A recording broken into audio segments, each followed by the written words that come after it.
it's time to be a little with each one of you. What will you do? When the stakes are the border rise, it's no time to make a compromise. Turn to the river, shuffle to the bridge, never we find out just what it is.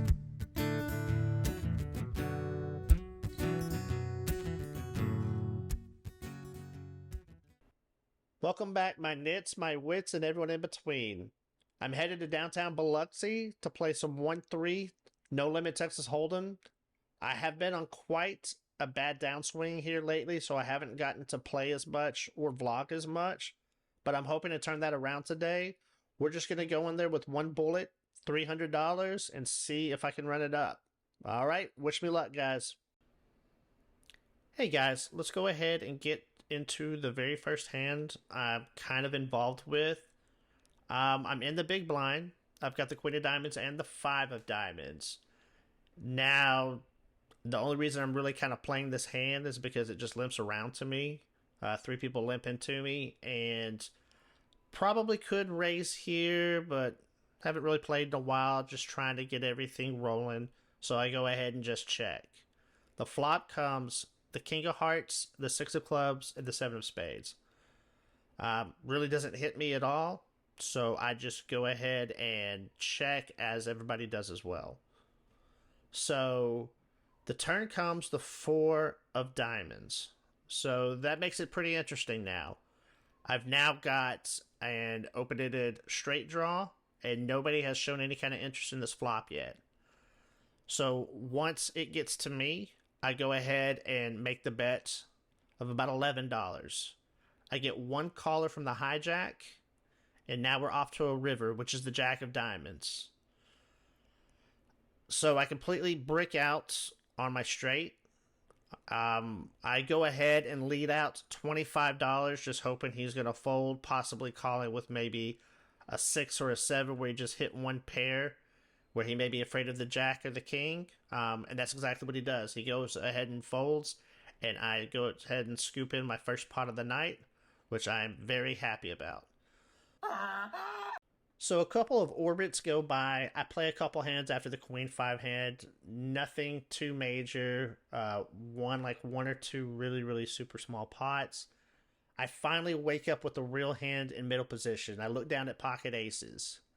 So it limps around to me in the middle position, and I go ahead and race to $16. I've got 3 calls going to the flop. The flop comes the Jack of Spades, the 10 of Hearts, and the 3 of Spades. Now, a lot of draws definitely are out there. It is a pretty wet and connected board. The Jack of Spades and the 10 of Hearts, you could have 2 pair just with those 2 cards. Also a straight draw. With the Jack and 3 of Spades, you definitely could have a flush draw. Not to mention the possible sets that are out there with the Jacks and 10s. But aces here should still be ahead a good portion of the time. I go ahead and continue my aggression. One of the callers just checked to me. I bet $30. The cutoff and the button both go ahead and make the call. The other person folds out. Now I see a pretty bad turn. The 8 of the 8 of Spades. So that means the straight could have gotten there. Also, the flush could have gotten there as well. But to be honest with you, when I look at the 2 opponents, they don't seem too interested in the turn. So go ahead and put out a little bit of a feeler bet for $50. Probably should have sized down a little bit. Or maybe even check. Don't like checking here, but that could have been a possibility as well. So the button is the only one who actually makes the call. And the river is the 10 of Diamonds. So if he had pocket jacks or 3s, he has a full house. If he had 10x, he's got trips, and that beats me. I feel like the flush possibly would have raised me on the turn, so I don't feel like that's what's happened here. So I go ahead and bet out $105. Whether that was the right decision or not, that's what I felt was right in the moment, because I really didn't see him too interested. So he goes ahead and he makes the call, and then he starts talking about how every time that he's sat down and played today, that he's just had the second best hand, and then he flips over his two cards pretty angrily, and I'm looking and I see that's the 7-4 of spades. So whenever I turned over my cards before he had shown his, after he had called me down on the river, um, I'm assuming he saw my two black aces and thought I had a flush and didn't realize they were two aces. So the dealer, myself, and most of the table all looked confused, and the dealer obviously told him that he had the flush. So I've lost a good portion of my chips on this particular hand. I'm actually just down to 112 from the $300. So I hope at this point I can run it up and get back to even or ahead. Okay, so I dwindled down from 112 to right around $90. I tried calling a few flops just to see if I could hit with a few things, and then I kind of just decided, all right, I just need to find something to kind of tighten up with and see if I can get someone at least committed pre-flop enough to call me on the flop, or even just get it in off flop. So the hand I wait for happens to be pocket queens. I've got a queen of clubs and a queen of spades. I'm also in the big blind. So the button bets $10. I think a little bit of what I want to raise to, because I don't want to completely scare him off. But I'm kind of hoping he just puts it all in pre-flop, and if he's got queens or aces, then it is what it is at that point. I go ahead and make it $30. He just simply makes the call pretty quickly. So the flop comes the jack of spades, the 10 of hearts, and the 2 of clubs. I go ahead and just commit all my chips, roughly about $60, and go all in. And he starts talking out loud a little bit and says that wasn't quite the flop he was hoping for. He shows me queen 9 of hearts. He still had a straight jaw, but I guess he wasn't feeling it because he went ahead and laid it down for me. And that was it. I was happy to pick up just the few chips that I was. Looks like it was about $60 roughly, so hopefully now I've got a little bit more leeway and I can go ahead and start to get things rolling. The next notable hand, I'm in the big blind with the jack and 8 of spades. There are 4 limpers ahead of me. I go ahead and just check. I probably could and should raise with this if I'm going to play this. Don't necessarily have to. It would be nice to isolate a few players. But I'm still just slowly chipping up. I'm not quite at 200 yet, so I just want to kind of play this cautiously. At least that's what's going on in my mind at the moment.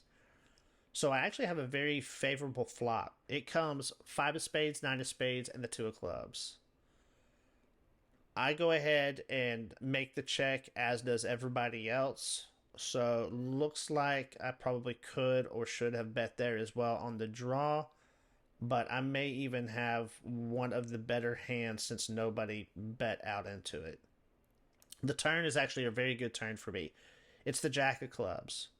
So I go ahead and start putting money into the pot. I bet $12. I get one caller from the hijack. Everybody else folds. The river comes the ace of diamonds. I really don't think he has an ace. There's not a whole lot of a reason that he should.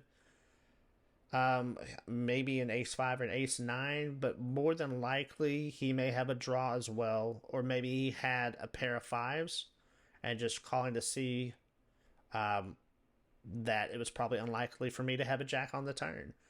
So I go ahead and bet out $25 and he just makes the fold. So I take that on another decent but smaller pot, and that's starting to help me chip up and build my stack back to the original starting point. I'm in the small blind.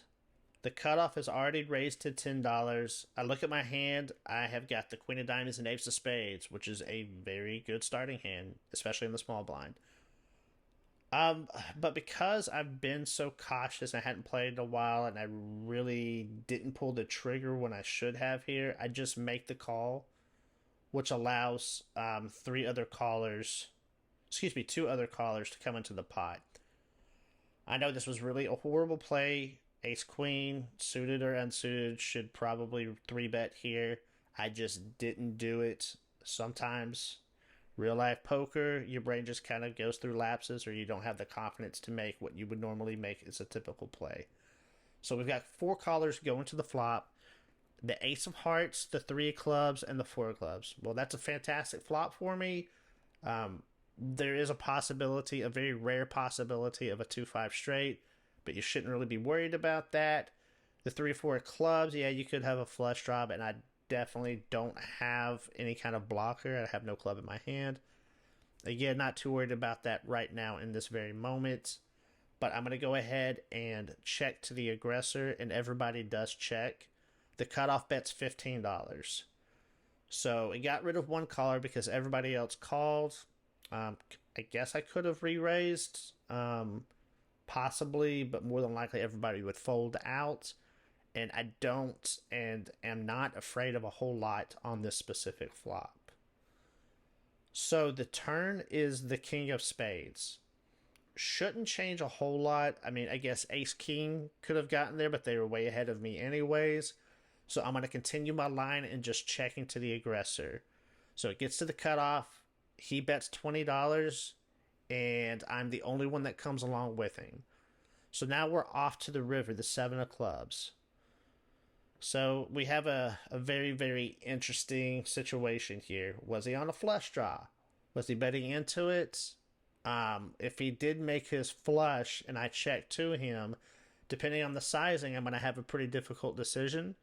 So instead of letting him be the aggressor, I just kind of put out a small blocker bet of $40. The only thing I'm truly, really afraid of in this moment is just the flush. I don't think he has two pair. I just don't feel like he has trips either. He could have a very similar ace, and if he does, I'm ahead of him anyways. And even if he has a hand like ace king, it is possible, if he doesn't have any club in his hand, that I could bluff him off a potential two pair, even though probably more than likely the two pair is going to call anyways. So he thinks about it for a little bit, and he guess, man, I guess you just bluffed me off this hand, and he makes the fold. I'll go ahead and tell him what I have. He never really reveals what he has, so I have no true clue what he has. But like I said, could have been sharing an ace. I mean, it could have been something like pocket jacks or queens as well. And he just saw that nobody was being aggressive, so he was just trying to take the pot. Definitely not a flush, because the flush would have gotten there. So that puts us, we're still around that 200, 225 mark. So we're still hanging in there, just trying to figure out when our next big hit's going to come so we can finally get unstuck. I'm on the button. I look down at my hands, and I see that I have the 10 of clubs and 10 of spades for pocket tens. Under the gun, already raised $10. Middle position, called the 10. I go ahead and re-raise $25. Could have made it a little bit more, maybe 30-ish, but I think 25 is okay. I'm really just expecting the under the gun player to possibly call up maybe the middle position because he's got 10 out there. I just have a really good feeling about my pocket pair of tens. Just a side note, under the gun has really not raised a whole lot and is pretty inactive throughout this session so far. So I know he's probably got a pretty strong hand. If he re-raises me, I'm going to have a decision to make, but I'm probably going to fold. So the big blind actually makes the call. The under the gun makes the call as well, and the middle position folds out. So the flop is the best flop I could have hoped for. It is the 10 of diamonds, the 6 of clubs, and the 4 of diamonds. So I have top sets. There shouldn't be too much that I'm afraid of. I've got a flush draw, a potential straight draw, but because the way the action was pre-flop, that shouldn't be a thing. If pocket sixes and fours hit, then I'm about to get paid off. So I will definitely gladly welcome that. It checks around to me. I go ahead and make a small $20 bet. The big blind folds. The under the gun goes ahead and makes a call. So the turn is the three of spades. The under the gun checks, and I bet out for $45. The under the gun thinks about it for a little bit and then re-raises me all in. And actually, he says that he's all in. He's got barely more than what I have, maybe 20 or 40 bucks more. I essentially have just 173. There's not much that beats me. The flush draw doesn't get there. 5-7, 2-5 get there. But I doubt very seriously he's raising under the gun with those hands. It's probably more likely pocket jacks, maybe ace queen, maybe ace king. But it feels more the lines of maybe pocket jacks, pocket queens, maybe even pocket nines, but more than likely some sort of overpair. So I pretty much snap calling, just flicking the chip. The river is the eight of hearts. Really shouldn't change too much unless he had 7-9. Like, there's nothing that should beat me in this pot. And so he holds his cards for a little bit and then finally tells the dealer I'm good.